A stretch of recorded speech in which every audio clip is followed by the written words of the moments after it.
Hello, friends. Today, we discuss how China become the superpower.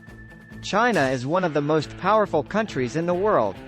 But can you imagine that only 40 years ago, the poverty rate in this country was over 90%? Poverty and starvation had made the country miserable. But in the next 30 years, we saw such a huge transformation that the poor, starving country reached thus far. In 1978, China's contribution to the global GDP was only 2%. Today, China contributes more than 18% to the global GDP. Their poverty rate is less than 1%. And China is the second largest economy in the world. In many ways, it can be considered a superpower country. But how was this possible? What was the magic they used? Come, in this video, let's do a detailed case study on China. China was emerging from its Cultural Revolution as one of the world's poorest nations. 1978, Deng Xiaoping had an idea, one that would turn communist China on its head. Since then, China has made enormous strides in various fields. So how did one of the world's poorest countries become a global superpower? In just 4 decades? China is named after the Chinese word, Qin. It is written as Qin, but pronounced as Qin. Qin was the name of an old dynasty, which ruled China 2,000 years ago, and unified China. This is why we refer to Chinese people as Chini in Hindi. What came from Qin is Chini. And another interesting fact here about the actual Chini, the Hindi name for white refined sugar. It is believed that refined white sugar was brought to India by a Chinese man. A Chinese man either opened a sugar mill, or somehow sugar came from the Chinese root. Before that, we used unrefined sugar and jaggery. Because a Chini person brought sugar, we started calling the sugar Chini. Another interesting fact here is that Chinese people do not refer to their country as China. They use the name Zhongguo for their country. It means the Middle Kingdom. It symbolizes China's 4,000 years old history.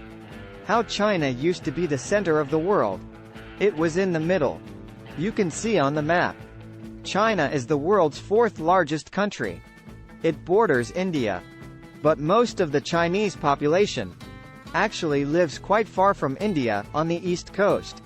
This is because the fertile land on which agriculture is possible is mostly situated in that area.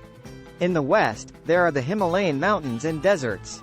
Because of its size, China used to be a very successful and powerful kingdom till the 19th century. And after that, it was affected by colonialism. Although the British could not fully occupy China, as they did on the Indian subcontinent. But still, China was looted in different ways. This is the reason why the period from 1839 to 1949 is remembered as the century of humiliation by the Chinese. It starts in 1839 when the British East India Company began exporting opium to China. Opium is a drug to which many Chinese people got heavily addicted, and the entire Chinese society was destroyed. After this, many treaties were forced upon China, for which China had to hand over significant portions of land and its ports to the British. Then, in 1850, there was a terrible civil war in China, called the Taiping Rebellion. Millions of people were killed. Fast forward 40 years, and you see the First Sino-Japanese War in 1894. China and Japan went to war over territory. I won't go into the details, but the Qing dynasty was ruling China at that time. Don't confuse it with the Qin dynasty. The root of the name, China. That Qin dynasty is 2,000 years old. This was the Qing dynasty. The other was the Qin dynasty. Same pronunciation. From 1937 to 1945, Chinese people had to endure even more terrible torture. This time, by the hands of Japanese colonizers. In the World War II video, I explained how China was a part of the Allied powers.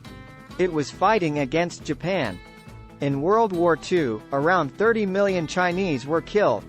In the midst of all this, a ray of hope was seen when China and the Allied forces finally won World War II. Japan retreated. But right after the end of World War II, a civil war broke out in China. A war between the Chinese Communist Party and the Nationalist Party, KMT. You can click here to watch it more historical videos. And I'll see you in the next episode of China Supremacy. Thank you very much for watching. Stay connected and subscribe our channel. And I'll see you in the next video. Thank you very much.